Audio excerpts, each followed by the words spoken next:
দ্বিতীয় বিশ্বযুদ্ধ চলাকালে আফ্রিকার সাহারা মরুভূমিতে একটা যুদ্ধ বিমান ভেঙে পড়ে। সেই বিমানে সবাই মারা গেলেও অলৌকিকভাবে শুধু পাইলট বেঁচে থাকে।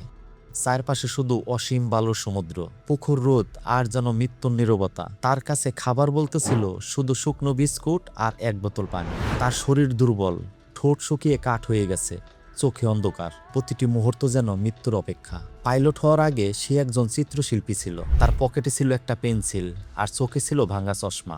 বাঁচার আর কোনো উপায় না দেখে সে মরুভূমির বালিতে ছবি আঁকা শুরু করলো। তার মায়ের মুখ, সন্তানের হাসি আর নিজের শহরের রাস্তা, ঘর আর সবুজ গাছপালা। সে জানতো হয়তো সে বাঁচবে না, কিন্তু সে ঠিক করলো মরার আগে সে মরবে না, তার মনোবল ভাঙবে না। সে ছবি আঁকতে শুরু করলো। আশ্চর্যজনকভাবে ছবি আঁকার সময় তার মন শান্ত হতে লাগলো। তার তৃষ্ণা পুরোপুরি না কমলেও মনের ভয় কমে গেল, হতাশাও কমে গেল।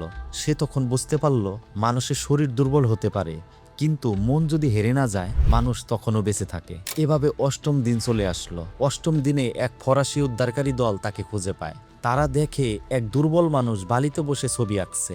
তার শরীরে হাড়গুলো দেখা যাচ্ছে, তার শরীর প্রায় নিঃশেষ, কিন্তু চোখে ছিল বেঁচে থাকার আলো। ফরাসি উদ্ধারকারীরা তাকে উদ্ধার করার পর সে বলেছিল, আমি মরুভূমিতে একা ছিলাম না, আমার বিশ্বাস আমার সাথে ছিল। যতক্ষণ আমি স্বপ্ন দেখতে পারছিলাম ততক্ষণ আমি হারিনি।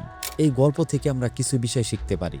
বিপদ আগে আপনার শরীরকে আঘাত করবে, কিন্তু আপনার পরাজয় শুরু হবে মনের ভিতর থেকে। আশা এবং বিশ্বাস এগুলো শুধু আপনার আবেগ নয়। পরিস্থিতি যতই কঠিন হোক, আপনার দক্ষতা এবং সৃজনশীলতা আপনাকে বাঁচাতে পারে। জীবন আপনার কাছ থেকে সবকিছু কেড়ে নিতে পারে, কিন্তু আপনি চাইলে আপনার মনোবল কখনো কেড়ে নিতে পারবে না। তাই তো একজন জ্ঞানী লোক বলেছিলেন, মরুভূমি বাইরে যতই বড় হোক, আপনার ভিতরে মরুভূমি যেন না জন্মায়। কারণ যার বিশ্বাস বেঁচে থাকে তার পথও একদিন খুলে যায়।